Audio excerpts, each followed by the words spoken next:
నమస్తే, welcome to hit TV. నా పేరు నరేష్. లారెన్స్ బిష్నోయ్ దెబ్బకు పాకిస్తాన్ ఈ లష్కరే తోయబా చీఫ్ ఎవడైతే ఉండో హఫీజ్ సయ్యద్ వాడు రోజుకో ఇల్లు మారుతున్నాడంట.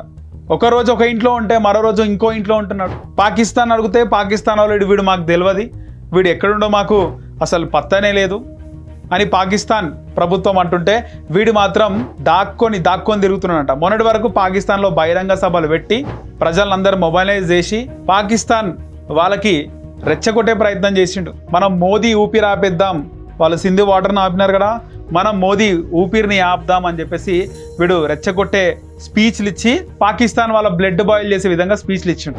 లారెన్స్ బిష్నోయ్ గ్యాంగ్ చంపేస్తాం, వదిలిపెట్టే ప్రసక్తి లేదు, నువ్వు ఎక్కడున్నా పట్టి మరీ చంపేస్తామని చెప్పేసి వాళ్ళు ఒక బహిరంగ ప్రకటన చేయడంతో హఫీజ్ సయ్యద్ వెన్నులో వణికి పెట్టింది. ఎప్పటికప్పుడు ఎక్కడికక్కడ హఫీజ్ సయ్యద్ జాడ వేరే వాళ్ళకు తెలియకుండా వాడు తిరుగుతున్నాడు. ఇంకో ముఖ్య విషయం ఏంటంటే, నార్మల్గా భారతదేశంలో సరిహద్దుల్లో కాల్పులు జరిగినాక మనం రోజు చేసుకునే పనులు ఎవరు పనులు వాళ్ళు చేసుకుంటారు. కానీ పాకిస్తాన్ ఆ కశ్మీర్ పాకిస్తాన్ బార్డర్, ఇండియా పాకిస్తాన్ బార్డర్లో మధ్యలో ఉండే గ్రామాల పరిస్థితి ఏంది, ముఖ్యంగా కొన్ని గ్రామాల పరిస్థితి అయితే ఇప్పటికీ పాకిస్తాన్ ఇండియా బార్డర్లో కాల్పులు జరుగుతూనే ఉన్నాయి, ఎవరినో కొన్ని చంపేస్తూనే ఉంది మన ఇండియన్ ఆర్మీ. బయటికి వెళ్తే గన్ సౌండ్లు వినబడుతున్నాయి, బుల్లెట్ ఎక్కడి నుంచి వస్తుందో తెలియదు. వాళ్ళందరూ పొద్దున్న లేసి పనికి పోకుండా ఈరోజు ఇంకా ఈ యుద్ధమే ఉంటుంది, ఒకరికొకరు చంపుకునేది ఉంటుంది, మనం వెళ్తే మనం బలవుతాం అనే ఉద్దేశంతో వాళ్ళ ఇంట్లో రెస్ట్ తీసుకుంటున్నారంట. ఎప్పటికైనా ఈ పాక్ ఆక్రమిత కశ్మీర్ ఇండియాలోనే ఉండాలి, కశ్మీర్ భారతదేశానికి చెందిందని అక్కడ బార్డర్లో ఉండే గ్రామ ప్రజలు అనుకుంటున్నారు. ఈ నేపథ్యంలో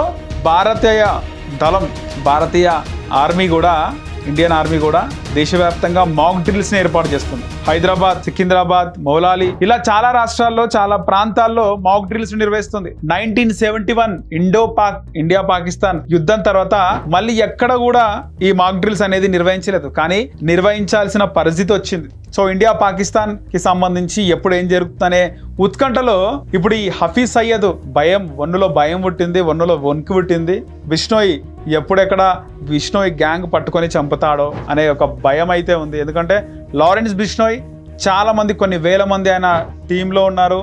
ఒక వందల మంది షార్ప్ షూటర్లు లారెన్స్ బిష్నోయ్ టీంలో ఉన్నారు. షార్ప్ షూటర్స్ కొన్ని కిలోమీటర్స్ దూరం నుంచి కూడా వాళ్ళు షూట్ చేస్తే ఖచ్చితంగా గురి తప్పదు. వాళ్ళు సారి ఫోరెడ్కి పెడితే ఖచ్చితంగా ఆ బుల్లెట్ దిగాల్సిందే. అలాంటి లారెన్స్ బిష్నోయ్ ఇప్పటికే చాలా కఠినంగా వ్యవహరిస్తున్నాడంట.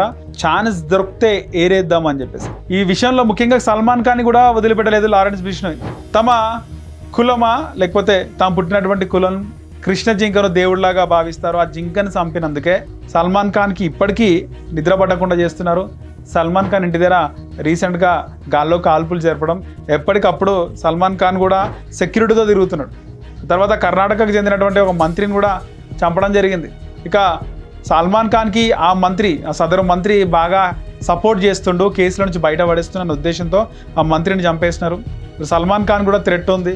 పైగా ఇక్కడ ఒక విషయం ఏంటంటే, అటు ఆ మంత్రి కూడా ముస్లిమే, సల్మాన్ ఖాన్ కూడా ముస్లిమే, ఇప్పుడు ఈ హఫీజ్ సయ్యద్ కూడా ముస్లిమే. ముఖ్యంగా ముస్లింల పైన భారతదేశంలో ఈ దేశానికి వ్యతిరేకంగా చేస్తున్న ముస్లింల అణిచివేతనే పందాగా మరి లారెన్స్ బిష్నోయ్ స్టెప్ ఉందా, లేకపోతే కేవలం ఈ అమాయక భారతీయ ప్రజలను చంపినందుకే ఖచ్చితంగా హఫీజ్ సయ్యద్ని లేపేద్దాం అనుకుంటున్నాడా? రాబోయే రోజుల్లో ఇంకా ఏం జరుగుతుందో తెలుస్తుంది. ఇప్పటికైతే కాల్పులు జరుగుతున్నాయి. ఇండియా పాకిస్తాన్ మధ్యలో భీకర టైం నడుస్తుంది. ఎప్పుడేం జరుగుతుందో మనం ఎక్కడ సిటీలలో ఉన్నాము కాబట్టి మనకి ఏం తెలుస్తలేదు. పాకిస్తాన్ ఇండియా మధ్యలో ఎప్పుడు ఏదైనా జరగవచ్చు. హఫీజ్ సయ్యద్ ఏ టైంలన్నా అమాయక భారతీయులను పొట్టన పెట్టుకున్న హఫీజ్ సయ్యద్, ఈ లష్కరే తోయబా ఆ టీం కానీ, ఆ టీఆర్ఎఫ్ రెసిస్టెంట్ ఫోర్స్ కానీ, ముఖ్యంగా ఈ హఫీజ్ సయ్యద్ మరణ వార్త ఎప్పుడు వింటామో కూడా లారెన్స్ బిష్నోయ్ చేతిలో అయితే జరిగే అవకాశం అయితే లేకపోలేదు. మీరేమనుకుంటున్నారు? కింద లారెన్స్ బిష్నోయ్ కోసం కింద కామెంట్ సెక్షన్లో కామెంట్ చేయండి. అలాగే మన హిట్ టీవీని సబ్స్క్రైబ్ చేసుకోండి. హిట్ టీవీ యాప్, ఇందులో short news, live news, entertainment shows, movies, digital magazines తో పాటు మీ జిల్లా వార్తలను కూడా ఫ్రీగా చూడొచ్చు. ఇంకెందుకు ఆలస్యం, వెంటనే హిట్ టీవీ యాప్ ని డౌన్లోడ్ చేసుకుని ఫ్రీగా ఎంటర్టైన్మెంట్ పొందండి. Hit TV app. Hit TV app. Please download hit TV app. Hit TV app ని ఫ్రీగా డౌన్లోడ్ చేసుకొని ఎంజాయ్ చేయండి. మీకు నచ్చిన ఎంటర్టైన్మెంట్ కోసం హిట్ టీవీ యాప్ ని ఫ్రీగా డౌన్లోడ్ చేసుకుని ఎంజాయ్ చేయండి. హిట్ టీవీ యాప్ ని డౌన్లోడ్ చేసుకుని ఆస్వాదించండి, ఆశీర్వదించండి. ఇంతమంది సెలబ్రిటీలు హిట్ టీవీ యాప్ ని డౌన్లోడ్ చేసుకోండి అని చెప్తున్నారంటే ఎంత మంచి యాప్ ఆలోచించండి. అమెరికా అమెరికా అమెరికా అమెరికాలో చదవాలనుకునే వాళ్ళకి విశ్వసనీయమైన పేరు మన శౌర్య కన్సల్టెన్సీ.